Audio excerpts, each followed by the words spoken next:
My name is Gwendolyn. I'm the founder of The Exhale. The idea behind The Exhale is in part to offer a safe space for a community of like-minded individuals, primarily musicians and performers.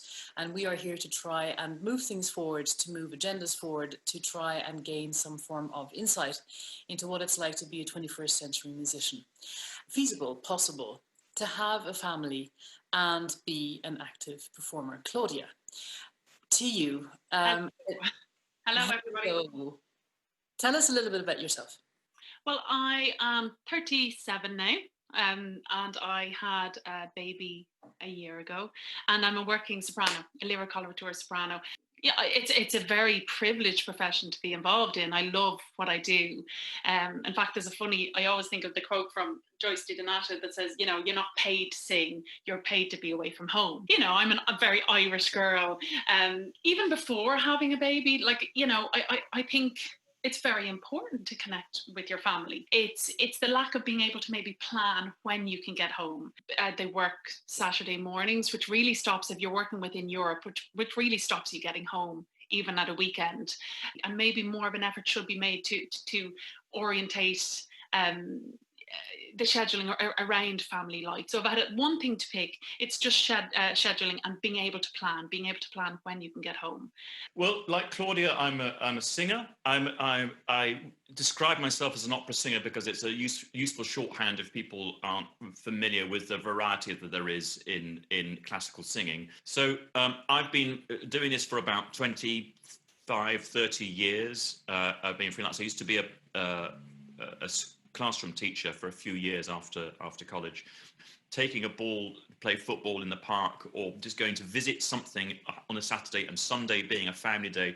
That sort of pattern, of course, doesn't exist for a freelancer or anybody who is self-employed in this shape, whatever the profession. Like a lot of people, if you don't know that, you won't miss it. And I'll just say one thing also about doing this job internationally as well. What Claudia was saying about getting on a plane and going off for a rehearsal schedule that is on paper 8 weeks. So the idea of getting back home just for a weekend is a bonus. It's not written into the contract. We know that we've signed up to be away for 2 months. The difficulty is when you think if you're on the near continent, you might just be able to get back. And if you have that as a possibility, then when it doesn't happen, inside you feel really, really let down.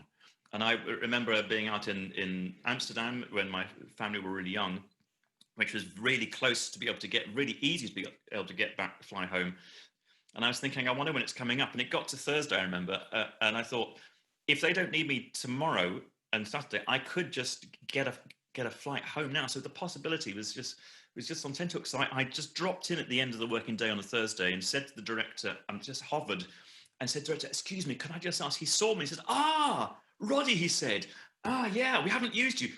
Make sure, we'll use you tomorrow. Boom! Also just up in smoke there. So as I say, it's foolish, but it's merely the possibility of being able to get home. Welcome to The Exhale. My name is Patsy Gilbert. I started my career as a performer and also worked as a sort of choir arranger and leader, and particularly in the theatre world, which seems very different to the music world, actually, in terms of how children and parenting is entwined with those things, if you like. However, now I work as the director of the School of Performance at Leeds College of Music. We have far more female students, but they are predominantly singers, and about the kind of disparity that happens in those different kinds of areas. Firstly is I think it's really important that Roderick's here, because I don't think that that parenting and performance should just be something for women to consider, but also because particularly in the world of classical music, where a lot of our leaders are male, it's very important that we think about the idea of allyship. But my husband is also a full-time jazz pianist. And he actually takes on the majority of the childcare in our house. So we have by traditional standards, a relatively topsy-turvy world. I think that what the current pandemic has shown is how vulnerable our industry is, and how much our industry relies on people being as malleable, as flexible, as affordable, as kind of transient as they and as convenient as they possibly can be in order to make this industry work. Is it right that within 2 weeks there are performers who literally cannot afford to eat, which is based on people living in poverty? People do not go into the creative arts to make money, at least I hope they don't, because they're mad if they do. I'm very conscious all the time of my responsibility in training our students to go out into the world and not be treated badly. Not that I'm suggesting that that's what anybody said, but to be treated badly as a performer, but also as people who go out into the industry and want to make an industry where as many people as possible can work in it and do their best work. I became a mother 6 months ago, and I couldn't believe how during my process of being pregnant to birth, how vulnerable people are, male and female, when they're expecting a child as far as finances are concerned. A child is a woman's problem, but in fact a child is a gift for a whole society. And I wonder, can we do something in our mindset to enable that? This idea of children being seen as a kind of women's problem, I can't say that I haven't felt a bit like that myself during this coronavirus period at certain moments, that there is an alpha culture, if you like, and there is an omega culture, which is trying to work with it and is constantly battering its head against a brick wall. Those things that actually as a mother are your issues and you have to deal with in a way that men don't have to deal with, even if they are doing the majority of the parenting, as my husband is.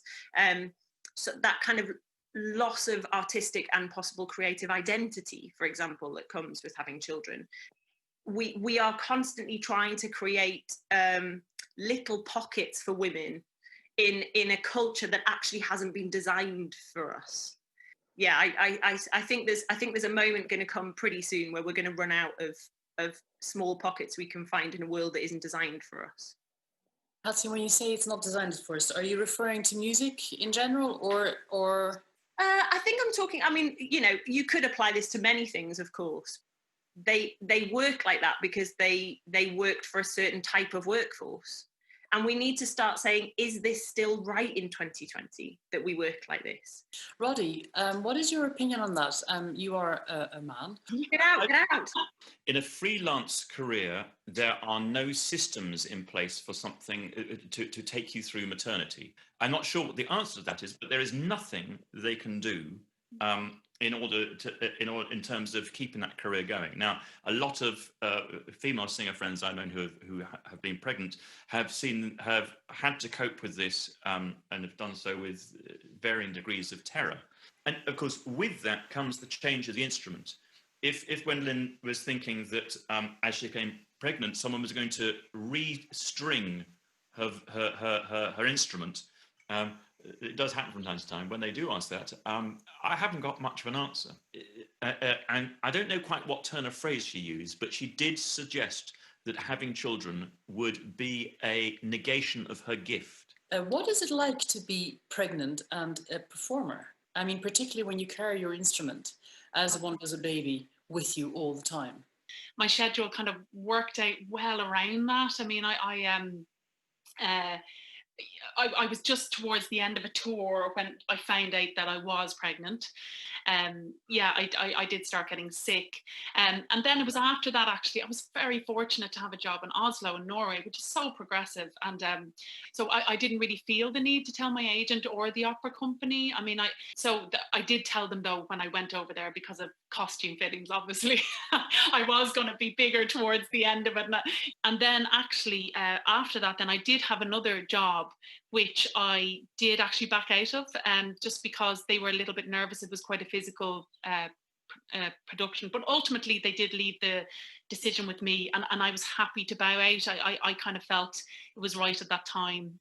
And then when I did have my baby, it was a cesarean section because she was breech. Got back to work pretty quickly. About 6 weeks after I did my first concert, I would like to see what Patsy said, just change. Change coming in, systemic change, that you do have to go away for 3 months without seeing your family. And even if you don't have children, but yeah, I think that's a lot to expect. I think you get the best out of people with this kind of change.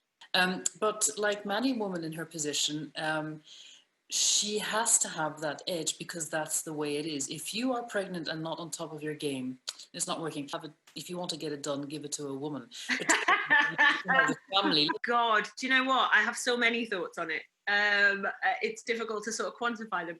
And I was there because I was absolutely petrified that somebody else would do it.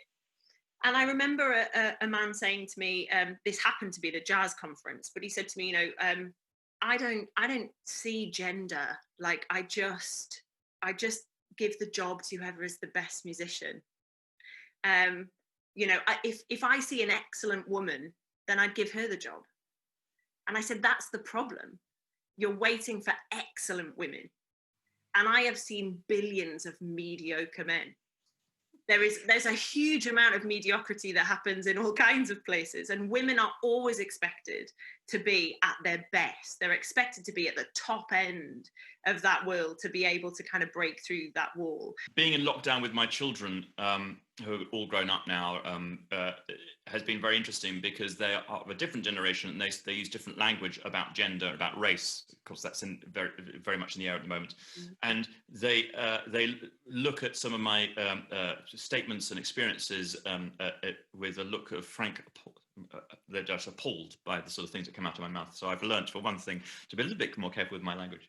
The way I have behaved in my own family doesn't exactly have me coming. I'm not really painting a very good picture of myself here. A guy is thinking, oh, I might get the weekend off. I'll be able to go home, see my wife, and get a bit of love. We know that at the same time, the woman is thinking, oh, great, I got the weekend off. I'll be able to go home and see the kids. And so she goes back home to be a mother. The guy goes back home for a rest. But I can tell you that while I was a student at the Guildhall School of Music, as I was approaching 30, and because she has been at home as the rock of our family, I have been able to go and have the career that I've had in going anywhere in the world, having that freelance career I was mentioning earlier on. And the children have grown up, our 3 children have grown up as sane as they are, brackets discuss, because my wife has been the constant for them. And when I came home from wherever it was, I was, of course, the flavour of the moment for about 60 seconds or so, daddy, daddy, daddy, and then, they get on with whatever it was. Now, when Miranda, my wife, went away, in those few times over the last 25 years that she's actually been able to go away for a considerable period of time by herself. Now, when she went away and I was at home, you could see them being disturbed. They were rudderless. Not in a bag, but not dramatic. As musicians, whether we are freelancers or employed, what is it that we can do to affect change? I mean, it's one thing to come here and talk about it. It's another thing to actually go out in that world and to have the impression that we feel far too helpless in this whole conversation. When we see people at 18, when they come to join us at ELCOM, they tend to say, I will do anything if I can be a first violinist in wherever. And of course, as you get older, your priorities change. And so there's a huge amount of conversation about, how we recruit more students, female students at ELCOM, attracting more students of colour. How do we look to attract more students from ethnic minorities, different cultural backgrounds, and all of these things. I'm not comparing these things, but I'm saying that they're part of the makeup. That's the development. If you want to see what the industry is going to be like in 10 years' time, you need to go to the places where those people are being trained. Thank you, Patsy. Thank you to everyone. Take care.